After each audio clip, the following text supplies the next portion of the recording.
Hello twin flames. ये जो story अब मैं डिस्कस करने जा रहा हूँ एक रियल स्टोरी है। एक रियल ट्विन फ्लेम की कहानी कहानी है। एक रियल फेमिनाइन की कहानी है। बहुत दर्द भरी कहानी है। बहुत दर्द भरी कहानी। ये वीडियो सबको देखना चाहिए। हो सकता है वीडियो थोड़ा लंबा जाए। अगर उससे ज़्यादा लंबा जाता है तो हम उसको 2 पार्ट में भी बनाएंगे। नहीं तो मैं इसी एक ही पार्ट में मैं ख़त्म करूँगा। एक ही वीडियो में मैं इसको ख़त्म करूँगा, क्योंकि मुझे भी पता नहीं कितना लंबा जाएगा वीडियो करके। सबको देखना चाहिए ये वीडियो। ये वीडियो में एक बेस्ट चीज़ हमें सीखने को मिलती है, वो है कि हमारे डिज़ायर्स किस तरह से हमें पुनर्जन्म को खींच के लेके आते हैं। इससे हमें ये पता चलता है जो हमारा डीएम होता है वो क्यों कार्मिक की तरह बिहेव करता है। एक्चुअली वो कार्मिक होता नहीं है, लेकिन वो कार्मिक रोल क्यों निभाता है, इससे हमें ये पता चलता है। इससे हमें ये पता चलता है कि ये डिज़ायर्स की वजह से हमारा पुनर्जन्म तो हुआ ही है, लेकिन ये प्रेजेंट लाइफ में भी उसकी वजह से हमारी हेल्थ ख़राब हो रही है, हमारी ज़िंदगी ख़राब हो रही है। और जैसा मैं हमेशा बोलता हूँ, डिज़ायर्स और वेटिंग, मिसिंग एनर्जी, ये सब एक कीड़े की तरह है। वो आपको अंदर से खा जाती है। तो हमें इससे बाहर निकलना है। इससे बाहर निकलना है। अगर नहीं निकले तो क्या होगा, इस स्टोरी में आपको पता चलेगा। बहुत इमोशनल स्टोरी है। बहुत अच्छी स्टोरी है। रियल है। आज मैंने इसी महीने के 10 तारीख को ये कॉल लिया है। मुझे डेट भी याद है। रीसेंट कॉल है। और रीसेंट या मेडिटेशन में मैंने ये सब चीज़ें ढूंढ के निकाली है। तो मैं खुद हैरान हो गया कि यार इतना दर्दफुल कैसा हो सकता है किसी की ज़िंदगी, इतनी दर्दफुल। क्योंकि मेरी भी पास्ट लाइफ है। शायद मेरा इतना बड़ा दर्द नहीं है जितना इनका फीमेल का है। ठीक है। और ये फीमेल जो फेमिनिन है जिससे मैंने कॉल पे बात की, तो मैक्सिमम हमारा लगभग 2-2.5 घंटे कॉल चला। पूरा कॉल 2 दिन हमने लिया इस कॉल को, एक दिन में ख़त्म नहीं हुआ था। तो 2 दिन 2-2.5 घंटे का कॉल में मैक्सिमम इन्होंने ज़्यादा सिर्फ रोया है। कॉल पे सिर्फ रोया है। और ये बहुत अच्छी फेमिनिन है। ठीक है। और हमें इस वीडियो से ये भी पता चलेगा, भाई हमारे पास्ट लाइफ से ही हमारे नेचर्स होते हैं, हमारे बिहेवियर्स होते हैं। ठीक है। हमारे कैरेक्टर्स होते हैं, हमारा वे ऑफ अपब्रिंगिंग। सिर्फ हमें लगता है कि यार हमारा जो अपब्रिंगिंग है वो प्रेजेंट लाइफ से होता है, नहीं, उसका कनेक्शन पास्ट लाइफ से भी होता है। ये भी हम डिस्कस करेंगे। ठीक है। चलिए हम स्टोरी को शुरू करते हैं। मेरा रिक्वेस्ट है, बहुत अच्छा वीडियो है, यूज़फुल वीडियो है, इंफॉर्मेटिव वीडियो है, सब कुछ सुनना चाहिए बिना स्किप करे हुए।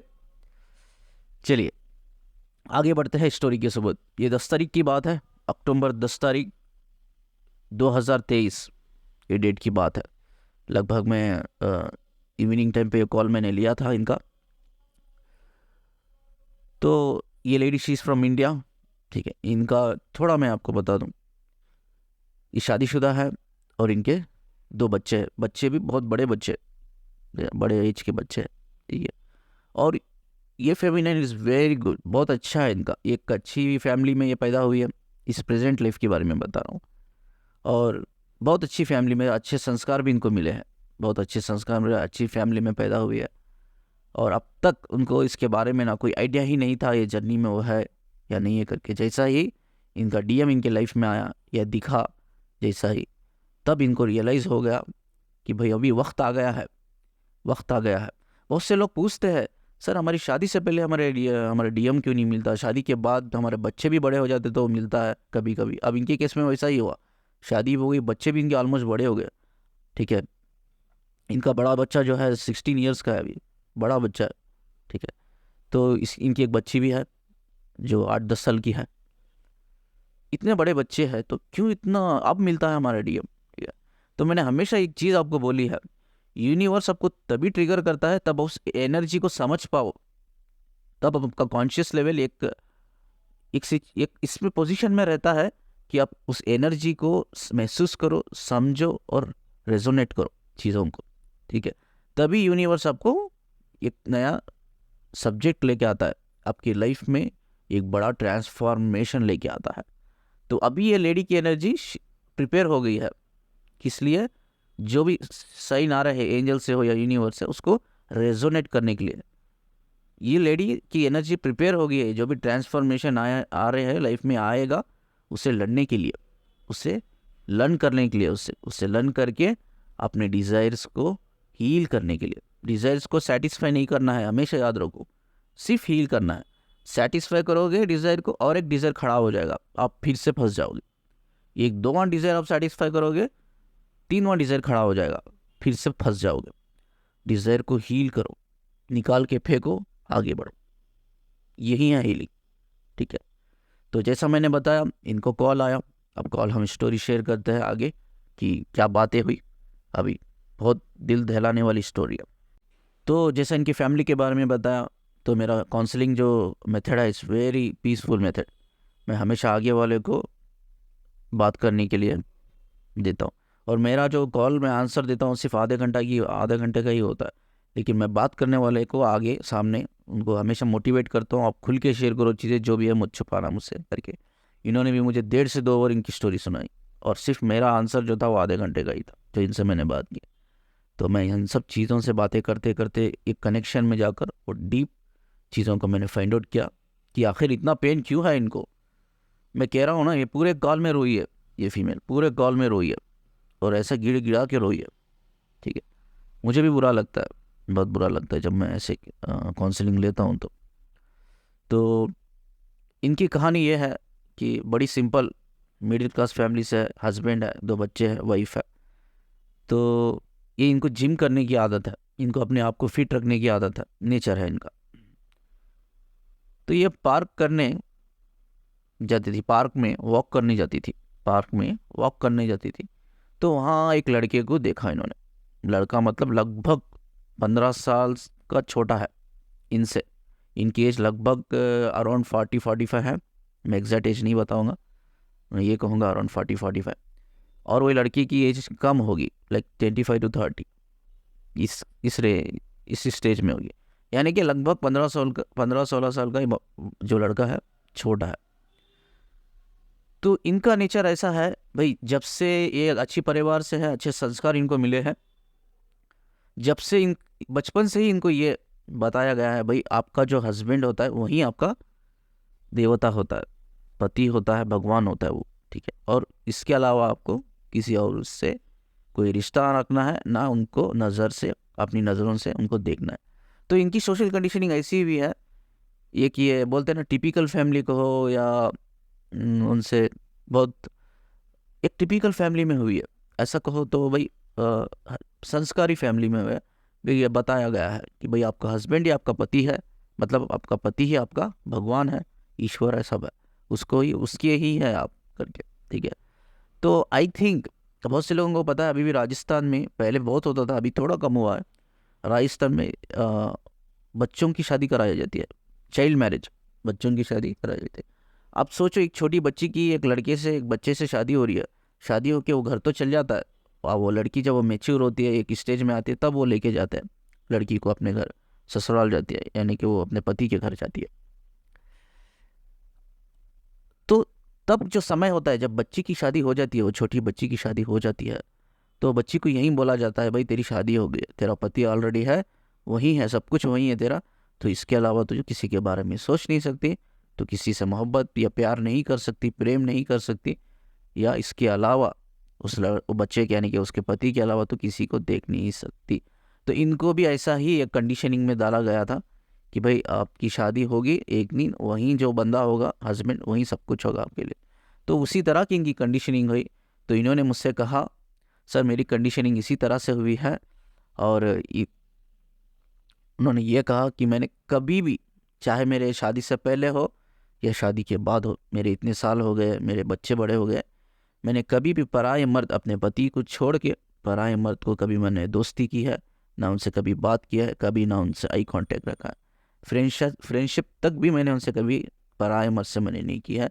तो मेरा घर, मेरी फैमिली, मेरे बच्चे, मेरा पति ही मेरे लिए सब कुछ है। सर मैं ऐसी औरत हूँ, मैं भगवान की कसम खा के कहती हूँ, भगवान जानता है मैं कभी कोई गलत काम नहीं किया, ना बचपन में, ना जवानी में, ना शादी से पहले, ना शादी के बाद। लेकिन मेरी लाइफ में ऐसी चीज़ आ गई है, उन्होंने कॉल पे बोला, मैं वॉक करती हूँ एक पार्क में, वो लड़का मुझे दिखाई दिया। जब से वो लड़का मुझे दिखाई दिया, मुझे लगता है कि मेरी जो रूह है, मेरी जो सोल है, मेरे जिस्म को चीर के निकल रही है, खींच रही है मुझे उसकी तरफ, खींच रही है। वो 15-16 साल का छोटा है, एक्सपीरियंस में कम है, मुझे कुछ भी नहीं जानती उसके बारे में, मैं कुछ भी नहीं जानती, बस मैं खींची चली जाती हूँ, खींची चली जाती हूँ। तो मैंने क्या किया, मैं रोती भी हूँ, बहुत रोती हूँ, उसको देखती हूँ तो बहुत रोती हूँ, बहुत इमोशनल हो जाती हूँ। पता नहीं मेरा उससे क्या रिश्ता है। तो मैंने ऑलरेडी 1-2 लोगों से मैंने कार्ड रीडिंग भी करवाई, लेकिन मेरा मकसद ये है कि मैं आपको कांटेक्ट इसलिए कर रही हूँ, मकसद ये है मेरा, मुझे सिर्फ ये जानना है कि यार ट्विन फ्लेम मेरा है या नहीं। अगर ट्विन फ्लेम है, अगर मेरा डीएम है, तो इसका मेरा क्या ऐसा पुराना रिश्ता है पास्ट लाइफ में जो इतना मुझे तकलीफ देता है, इतना खींचती है मेरी सोल इसकी तरफ, इतनी ज़्यादा क्रेविंग मैंने खुद नहीं देखी, इतनी ज़्यादा क्रेविंग, इतनी ज़्यादा मिसिंग एनर्जी औरत में है, ये फेमिनिन में है। ऐसा क्या है, मुझे सिर्फ ये जानना है कि ऐसा क्या मैंने कोई कर्मा है मेरा इसके सोबत, या कोई कनेक्शन है, या कोई डिज़ायर है, मुझे जानना है। मुझे बस इतना जानना है, यही चीज़ को लेकर मैंने आपको कांटेक्ट किया है सर, करके बोला है। तो बाद हमने क्या किया, ठीक है, हमारा काउंसलिंग चलता ही रहा। काउंसलिंग में इन्होंने ये बताई, मैं पागल हो जाती हूँ उस लड़के के लिए, पागल हो जाती हूँ। ऐसा नहीं कि मेरे अंदर सेक्सुअल डिज़ायर है, सेक्सुअल क्रेविंग, ऐसा कुछ नहीं है, लेकिन मुझे क्रेविंग बहुत होती है। क्रेविंग ये होती है कि वो भी मुझसे बात करे, मैं भी उससे बात करूँ, हम दोनों एक दोस्त की तरह रहे सर। मैं खुद अपने पति को छोड़ना नहीं चाहती, मैं, मेरे बच्चे हैं, मैं एक लाइफ में सेटल हो गई हूँ, लेकिन मैं चाहती हूँ वो बंदा मेरी लाइफ में कनेक्टेड रहे, आज दोस्त ही सही, बस कनेक्टेड रहे, मुझसे बात करे, प्यार से बात करे, मैं भी उससे बात करूँ, हम अच्छी दोस्ती में रहे, बस मैं इतना ही चाहती हूँ सर। मुझसे इससे ज़्यादा डिज़ायर नहीं चाहिए। उसकी लाइफ है, वो छोटा है मुझसे, 15-16 साल का छोटा है, वो शादी करेगा आगे जाके, मैं चाहती हूँ वो खुश रहे, शादी करे, खुश रहे, लेकिन मैं कभी भी नहीं चाहती उसकी लाइफ वो मेरी लाइफ में या मुझसे शादी करे, अपनी लाइफ को बर्बाद करे, मैं कभी भी नहीं चाहती। बस मेरी छोटी सी एक ये है कि मैं उससे कनेक्टेड रहना चाहती हूँ, क्योंकि मैं कनेक्टेड रहूँगी तो मैं बहुत पीसफुल में रहती हूँ, बड़ा सुकून रहता, नहीं तो मैं बहुत तड़पती हूँ सर। ऐसा तड़पती हूँ कि जैसा जो मच्छी होती है, जो फिश होती है, मछली होती है जो बिना पानी के मछली तड़पती है ना, तो वैसा तड़पती हूँ। ऐसा मुझे ऐसी क्रेविंग होती है, दिन भर सिर्फ मैं रोती ही रहती हूँ उसके लिए, याद कर करके, याद कर कर। तो मैं क्या किया सर, एक बार तो पार्किंग में था मतलब वो पार्क में था, वॉक कर रहा था, अपने दोस्तों के साथ था। तो मैंने बहुत से टाइम कोशिश की उससे बात करने की, लेकिन मैं डरती भी थी, क्योंकि मैं शादीशुदा हूँ, मेरे हस्बैंड भी मेरे साथ वॉक करने के लिए आते थे पार्क में, मैं डरती भी थी और वो भी डरता था। वो भी बोलता था यार तुम्हारा हस्बैंड है, तुम कैसा बात कर रहे हो। तो हम कभी कभी क्या करते थे, वो वॉक सामने से करता था, मैं उसके पीछे पीछे वॉक करती थी, तो हम वैसा वॉक करते करते ही बात करते, कभी मेरे हस्बैंड ना हो तो हम एक जगह बैठ के बात करते थे। तो बात होती थी सर, बात होती थी, लेकिन आगे क्या हो सर, जैसा मैं थोड़ा इमोशनल हो जाती थी, मैं इम्बैलेंस हो जाती थी इसको लेकर बहुत तरीके से, वो देखता था कि मैं इमोशनल हो गई, इम्बैलेंस हो गई करके, वो मुझसे दूर भागने लग गया। उसको लगा कि मैं उसको पसंद करती हूँ, उसको लगा कि मैं उसके लिए मैं अपने हस्बैंड को छोड़ के, अपनी फैमिली को छोड़ के मैं आ जाऊँगी, तो उसको लगा कि मैं उससे अटैच हो जाऊंगी, उसके पीछे पड़ जाऊंगी। तो मैं भी, मेरी भी उसमें गलती है कि मैं भी बहुत इमोशनल हो जाती थी उसके साथ जब होती थी, तो मैं भी बहुत अपने आप को इम्बैलेंस कर लेती थी। तो यही है, वो डरने लग गया, ठीक है। और मेरा जो वो लड़का है, बाद में मुझे धीरे धीरे बात करते करते धीरे धीरे पता चला, वो मेरा जो डीएम है एक्चुअली मैट्रिक्स में है। मैट्रिक्स में कैसा है मैं आपको बताती हूँ। ये एक जॉब करता है, वो जॉब है एक ट्रेनर का, जो जिम के ट्रेनर्स होते हैं ना, एक जिम में एक ट्रेनर का एक जॉब करता है। और मैं भी जिम जाती थी पहले, और मुझे भी जिम करने की आदत है। वहाँ फीमेल्स आते हैं जिम करने के लिए, एक्सरसाइज करने के फीमेल्स आते हैं। ये लड़के ने मुझे खुद कहा सर, इसकी लड़की की एक अच्छी बात है कि इसने, लड़के ने खुद कहा, मैं एक ट्रेनर हूँ, मैं एक जॉब करता हूँ जिम में, और बहुत से फीमेल्स को मैं ट्रेनिंग देता हूँ, उसमें कितने ऐसी फीमेल्स हैं जिनके साथ मेरे फिजिकल कनेक्शंस है, रिलेशनशिप है। तो ये मेरे इमोशंस को कभी समझ नहीं पाया, मैं इसकी तरफ आगे बढ़ती गई, मैं इमोशनल होते गई, इम्बैलेंस होती गई, मैं प्यार दिखा दी गई, मैं ओवर क्रिएट किया उसके लिए, कॉन्सर्न दिखा दी गई, मैं केयरिंग दिखा दी, पता नहीं सर। इसके लिए बड़ी फिक्र होती है मुझे, इसके लिए बहुत ज़्यादा फिक्र होती है, बहुत डर रहता है इसकी सेहत को लेकर। ये इंपॉर्टेंट है, मैं आगे भी डिस्कवर करूँगा इनको क्यों सेहत को लेकर डर होता है, मैं डिस्कवर करूँगा ये आगे जाकर। इनकी सेहत को लेकर मैं हमेशा इसको कॉल करती हूँ ना, मैं एक ही चीज़ से पूछती हूँ, भाई तेरी सेहत कैसी है, तबीयत कैसी है, अपना ख्याल रख, तो अपना ख्याल रख। ये गरीब फैमिली से बिलोंग करता है, ये भी मैं डिस्कवर करूँगा गरीब फैमिली से क्यों बिलोंग करता है।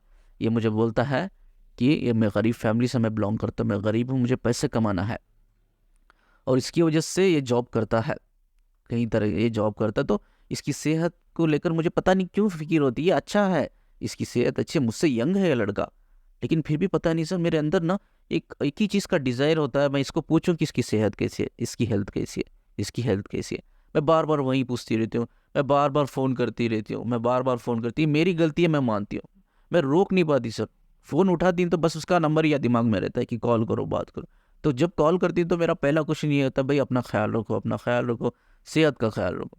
तो इसको ऐसा लग गया सर, इरिटेट होने लग गया आगे जाकर, मैं इसको बार बार कॉल करती रही, पार्क में मिलती रही, और मैं जिम में भी जाके मिलना शुरू कर दिया, जहाँ ये जॉब करता है ना, तो वहाँ भी मैं जाके मिलना शुरू कर दिया। तो उस आगे जा जाके वो इरिटेट होने लग गया सर, गुस्सा होने लग गया। एक बार मैं जिम गई बात करने के लिए, ऐसा ही मैं इमोशनल हो जाती थी, ये गलती मेरी है।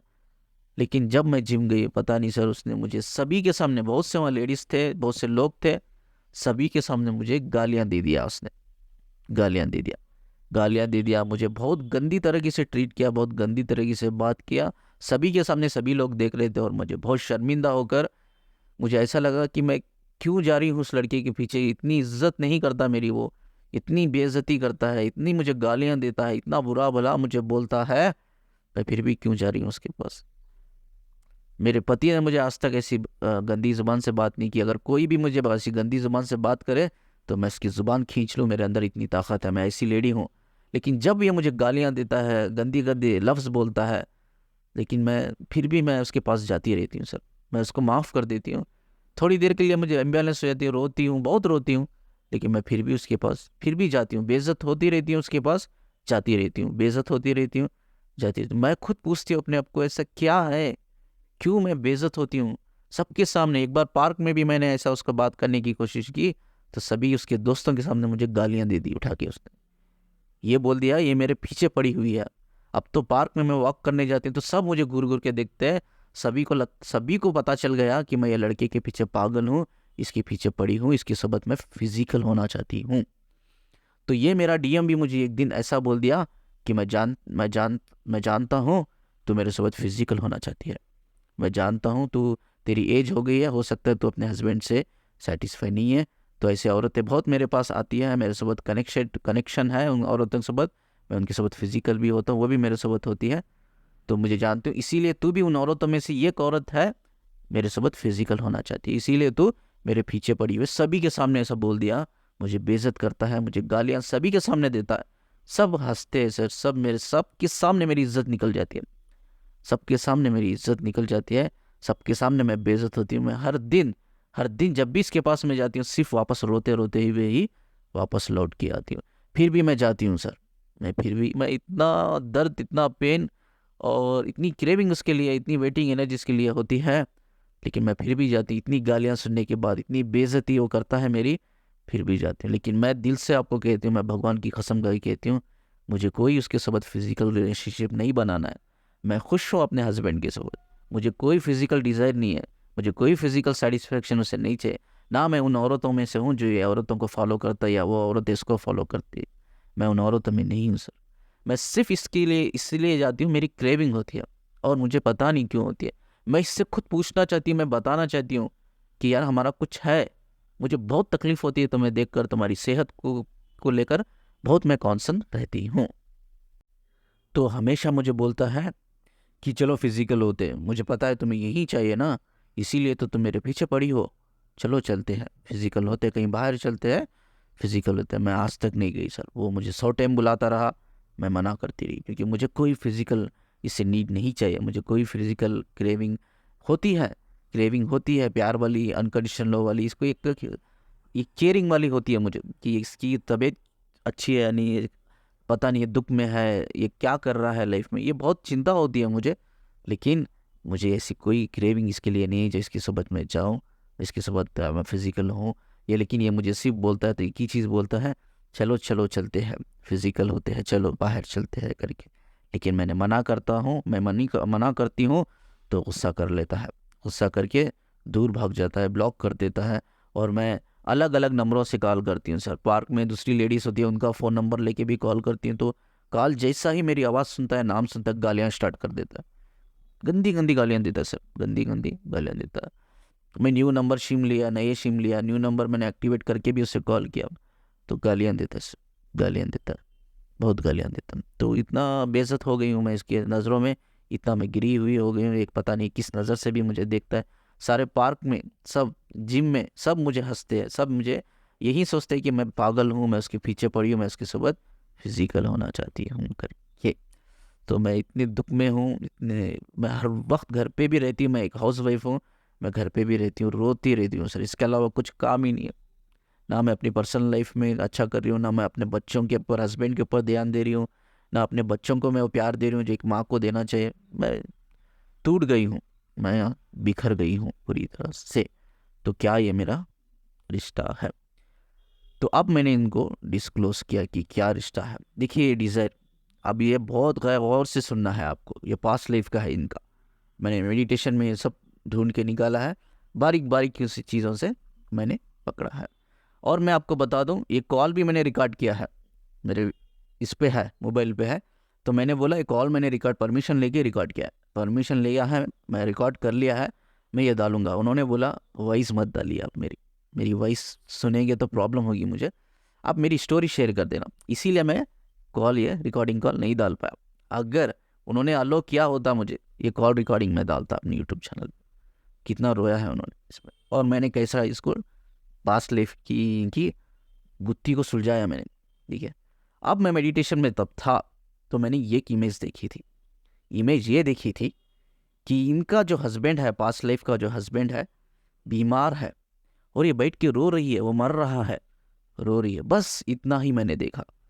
और जस्ट मैंने इतना देखा तो मेरे दिमाग में हर चीज़ क्लियर दिखने लगी, समझ में आ गया कि है क्या ये, क्या स्टोरी है ये, क्या है, सब मुझे समझ, बस एक एक इमेज दिखा मुझे, ये इतना ही इमेज दिखा उनके पास लाइफ का, और मुझे सब चीज़ें रिकैप होने लग गई, इनकी लाइफ की स्टोरी रिकैप होने लग गई माइंड में। तो सब मैंने इनकी छोटी छोटी चीज़ों को पकड़ लिया उधर, और इनसे बात करते करते इनसे इमोशनल कनेक्ट हो गया मैं। इनके स्पिरिट से कनेक्ट होने के बाद बहुत सी छोटी छोटी चीज़ें इनसे भी मैंने हेल्प लेके मैंने समझने की कोशिश की, बाद इनको मैंने आंसर दिया। ये आंसर देने से पहले पास्ट लाइफ का इनको एक चीज़ मैंने पूछी, वो भी कॉल रिकॉर्डिंग में है। क्या आपकी लाइफ में, आपकी फैमिली में, या आपके परिवार में, आपके ख़ानदान में ऐसा कोई रिवाज है जहाँ एक बार लड़की शादी कर लेती है, उसका पति की डेथ हो जाती है, तो या फिर से वो शादी नहीं कर सकती? क्योंकि मैंने इस रिवाज के बारे में बहुत पहले पढ़ा था। तो जब ये मैंने पूछा कि क्या ऐसा कुछ आपके ख़ानदान में है, शादी एक बार करती है लड़की, अगर विडो हो जाती है तो फिर से शादी नहीं कर सकती, तो इन्होंने बोला हाँ, प्रति प्रथा कहते हैं इसको, प्रति प्रथा। ये एक कस्टम है, ये एक रिलीजियस में फॉलो किया जाता है। ये राजस्थान में इसकी एक अलग सी स्टोरी भी है, मैं खुद उधर गया था, मैं सब रिसर्च करके आया था एक बहुत ज़माने पहले, मुझे पता था ये प्रथा के बारे में, प्रति प्रथा ये प्रथा है करके। तो इनको पूछा, जब इन्होंने बोला हाँ, हमारे ख़ानदान में, हमारी फैमिली में इसको फॉलो करते हैं, ये पास्ट लाइफ से डायरेक्ट रिलेटेड है, इसीलिए बोल रहा हूँ मैं, क्योंकि ये पास्ट लाइफ बताने से पहले इनको बोला, मैंने पूछा इनको, मैं श्योर होना चाहता था कि मैं सही डायरेक्शन में जा रहा हूँ करके। तो इन्होंने बोला मेरी फैमिली में है, और मेरी फैमिली में कितनी ऐसी औरत है अभी भी शादी नहीं किया है, या करवाई नहीं जाती है, क्योंकि प्रति प्रथा हम फॉलो करते हैं। लेकिन अब थोड़ा हम इसको भी बदल रहे हैं, थोड़ा हम इससे बाहर निकल के शादियाँ हो रही है करके, लेकिन है हमारी फैमिली में ये करके। मैं श्योर हो गया यही डायरेक्ट सही डायरेक्शन में मैं जा रहा हूँ करके। पास्ट लाइफ में भी इनके यही प्रथा थी। इनकी शादी बहुत कम एज में हुई इन दोनों की। ये इनका डीएम जो है, मैं बताता हूँ कौन है अभी, इनका डीएम है पास्ट लाइफ का हस्बैंड। ये जो लड़का है ना, इसके अंदर जो सोल है, रूह है, वो पास्ट लाइफ की हस्बैंड की रूह है इस बंदे के अंदर। और मैं बताता हूँ ये क्यों दूर भाग रहा है, इसका हस्बैंड क्यों इतना डिसरिस्पेक्ट करता है। ये बंदा इस लाइफ में भी मैट्रिक्स में ही है, और पास्ट लाइफ में भी मैट्रिक्स में ही था, ठीक है। और ये बंदा गरीब क्यों है, पास्ट लाइफ में अमीर था, इस लाइफ में गरीब है, क्यों है वो ये भी बताता हूँ मैं आपको। ये सब हम डिस्क्लोज करेंगे अभी, ठीक है। तो इनको मैंने बताया भाई, आप पास्ट लाइफ में, ये बंदा आपका हस्बैंड था, आप इसकी वाइफ थी, आपकी कम एज में शादी करा दी गई दोनों की, बहुत कम एज में, ठीक है। तो ये लड़का, अब दोनों की अरेंज मैरिज हुई थी, सब जो भी ख़ानदानी रिचुअल्स होते हैं उसके अकॉर्डिंग ही हुई थी, ठीक है। और मैंने इनको बोला कि जैसा मैंने कहा, अब दोनों की अच्छी फैमिली थी, अरेंज मैरिज हुई, और ये हस्बैंड वाइफ है अब दोनों पास्ट लाइफ के। तो ये जो लड़का था, जो डीएम था, ये रॉयल फैमिली से बिलोंग करते थे, अच्छी फैमिली से बिलोंग करते थे, ठीक है, और कम एज में जो शादी हुई थी। और ये जो इनका हस्बैंड था पास्ट लाइफ में, इसमें दो गंदी आदतें थी। एक है ओवर ड्रिंकिंग करना, ओवर ड्रिंकिंग करना।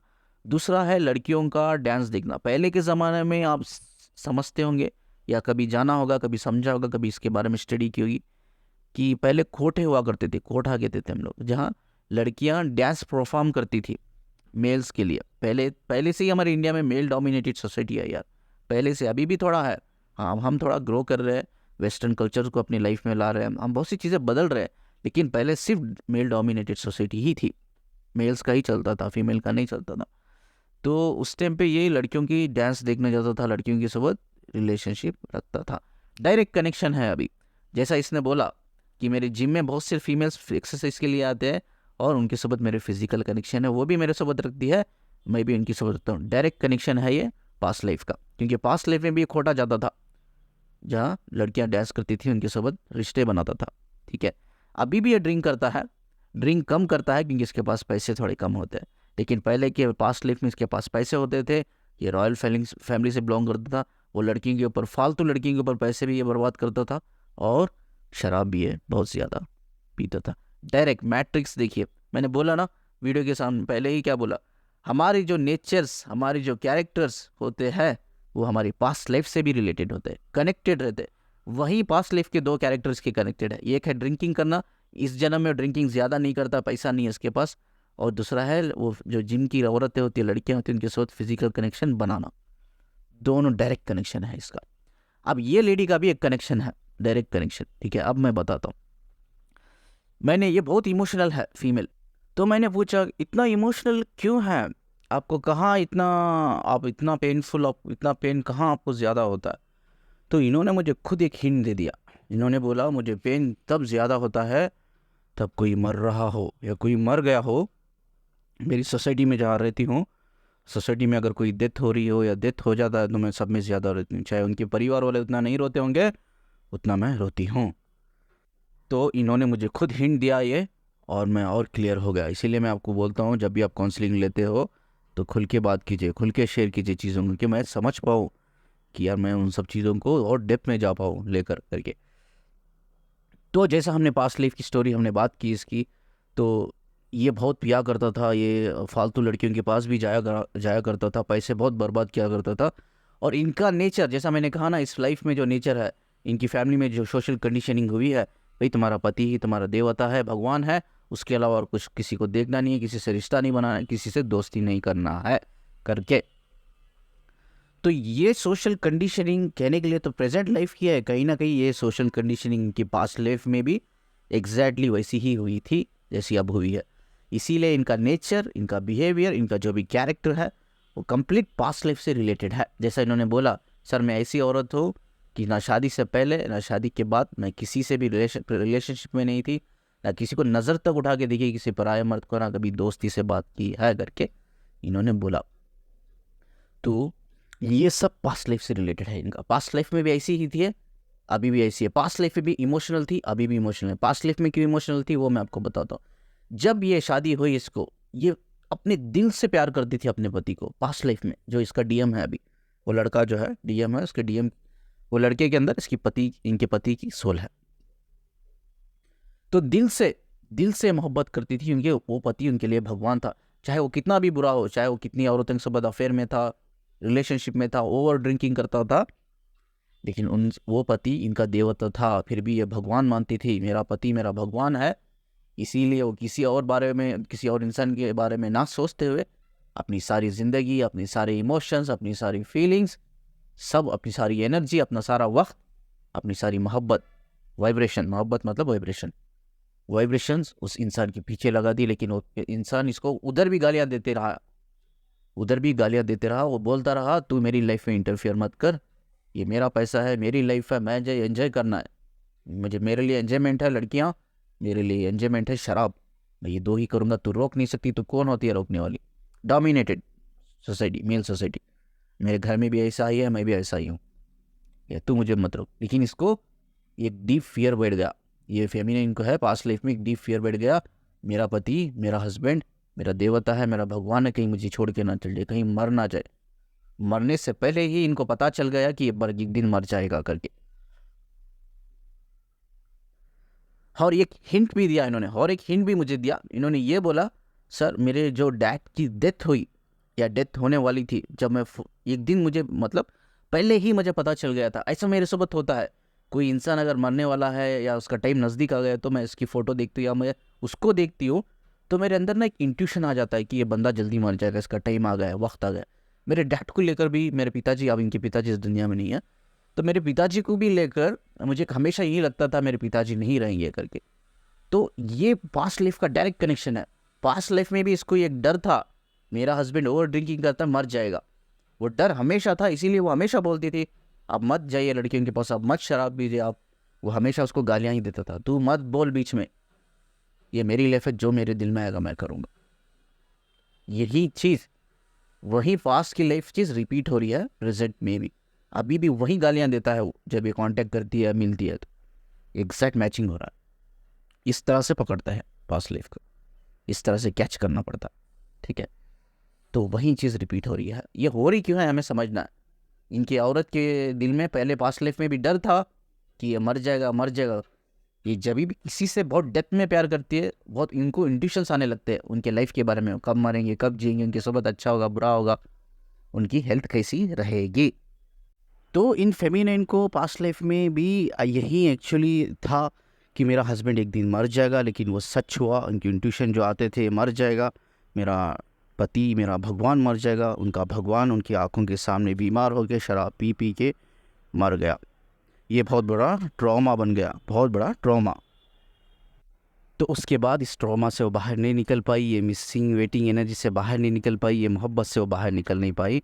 उसके बाद क्या हुआ, मरने के बाद भी जिस तरह से वो ज़िंदा रहता था, जब भी उसने जितना प्यार किया, उसने वो वैसा ही, वो हस्बैंड मरने के बाद भी उसे उतना ही प्यार किया, हमेशा हमेशा उतना ही उससे प्यार किया उस हस्बैंड को। इवन मरने के बाद भी ये जाके वेटिंग और मिसिंग एनर्जी में बदल गई। ये जाके वही प्यार जिनको उनको लगता था जो प्यार था, वही प्यार उनका डिज़ायर बन गया। जब इनकी डेथ हुई, क्योंकि इनके फैमिली में एक प्रथा थी, प्रथा करके, इनकी शादी करवाई नहीं गई। ये भी खुद शादी करना नहीं चाहती, क्योंकि ये बहुत ज़्यादा ही प्यार करती थी अपने पति से, इवन वो मरने के बाद भी। तो ये अपनी सारी ज़िंदगी, सारी जवानी इन्होंने अपनी अकेली गुजार दी, सारी ज़िंदगी अकेली गुजार दी, तन्हाई में उसके बारे में सोच सोच के, उसको प्यार करते करते, इवन मरने के बाद भी उसको प्यार करते करते, उसके बारे में सोचते सोचते ये डीप डाउन जाके डिज़ायर बन गया। ये डीप डाउन जाके ये क्रेविंग बन गई, डीप डाउन जाके ये वेटिंग और मिसिंग एनर्जी में बदल गई, कन्वर्ट हो गई। तो इनकी जब डेथ हुई, तो ये स्पिरिचुअल वर्ल्ड में आगे बढ़ नहीं पाई, बिकॉज ऑफ ये डिज़ायर। इनको हील करना था, इन्होंने हील नहीं किया।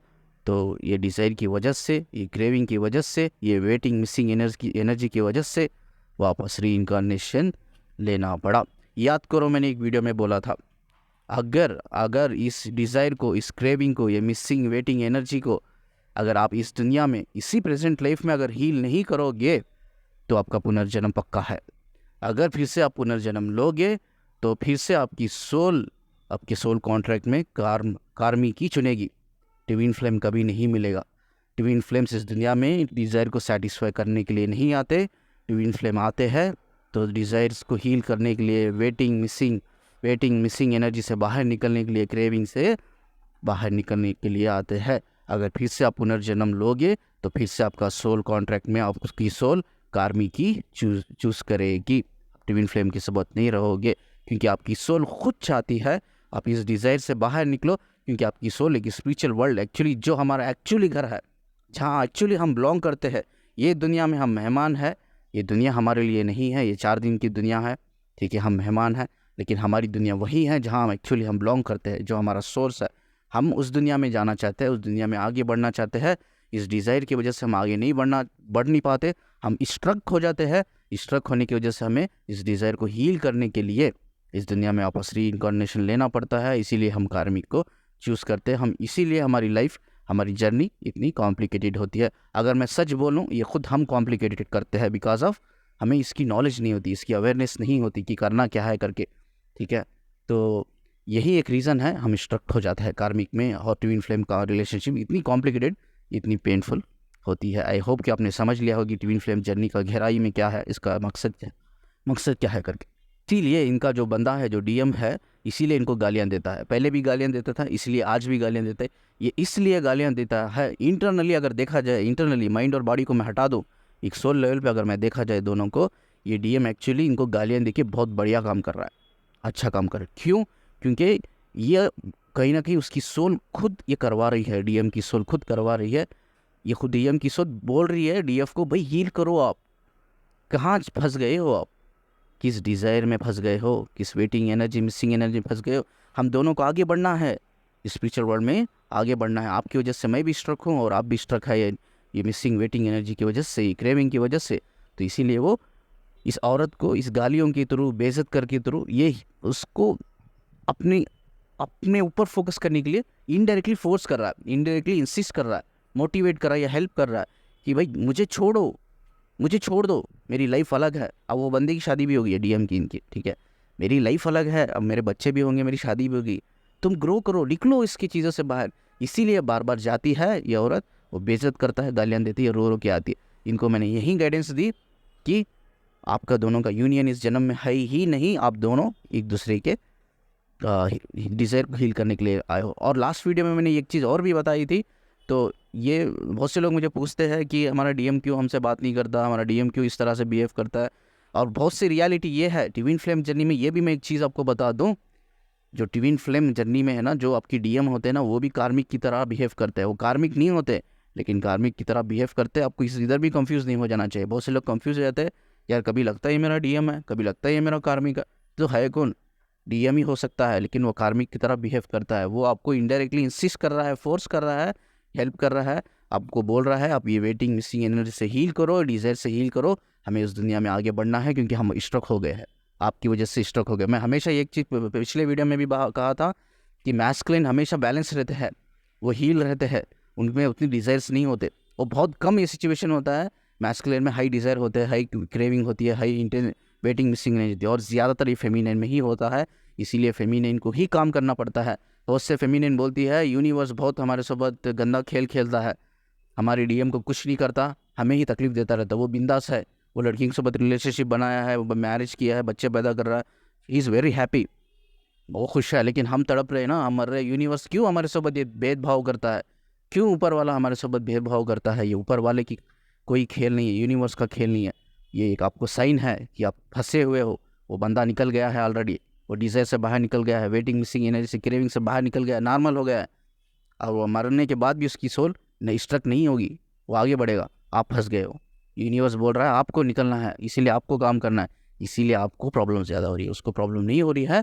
आपको ये मिसिंग वेटिंग एनर्जी से, क्रेविंग की वजह से, डिज़ायर की वजह से प्रॉब्लम हो रही है, आप फंसे हुए हो। तो मेरी सभी फेमिनिन से रिक्वेस्ट है, प्लीज़ निकलो बाहर। यही है जर्नी की सच्चाई है, यही एक जर्नी की सच्चाई है। ट्विन फ्लेम्स इस दुनिया में शादी करके फैमिली बना के बच्चे पैदा करने के लिए नहीं आते। वो अपने जो पास्ट लाइफ की डिज़ायर्स होते हैं, स्पिरिचुअल लाइफ की डिज़ायर्स होते हैं, क्रेविंग होती है, मिसिंग वेटिंग एनर्जी, इसको हील करना ही इम्पॉर्टेंट है, हील करना है। नो अदर चांस, कोई अदर रास्ता ही नहीं है इसको ना हील करे। डिज़ायर को सेटिस्फाई मत कीजिए, डिज़ायर इसको हील कीजिए, हील करिए, आगे बढ़िए। तो मैंने यही इनको बोला कि आपका कोई फ्यूचर नहीं है इसके साथ, ये आप दोनों को वो हील कर चुका है, ये आपको हील करा रहा है, यानी आपको हील करना है, आपको आगे बढ़ना है, यही है। अब इस कॉल ख़त्म हुआ, ये स्टोरी ख़त्म हुई, ये स्टोरी यहीं तक थी। इनका पास्ट लाइफ में हस्बैंड वाइफ थे और इनको बहुत प्यार करती थी फेमिनिन मैस्कुलिन से, लेकिन वो शराबी था, मैट्रिक्स में था, लड़कियों के साथ इन्वॉल्व था। ये मर गया और वेटिंग करके उसे, इवन उन्होंने उसके मरने के बाद भी इतना ही उस हस्बैंड से प्यार किया, क्योंकि इनकी एक प्रथा थी, इसलिए उन्होंने शादी भी नहीं की। और उनको यही सोशल कंडीशनिंग थी, भाई जैसा भी तेरा पति हो, अच्छा या बुरा, वो तेरा भगवान है। और ये वही सोचकर भगवान की तरह ही पूछा, भगवान की तरह प्यार किया। फाइनली वो एनर्जी बन गई, फाइनली वो मिसिंग एनर्जी में आ गई, वेटिंग एनर्जी में आ गई, डिज़ायर में आ गई, वो फंस गए, स्ट्रक हो गए। अभी इनको क्या करना है, ये इसीलिए उनको इतना दर्द होता है।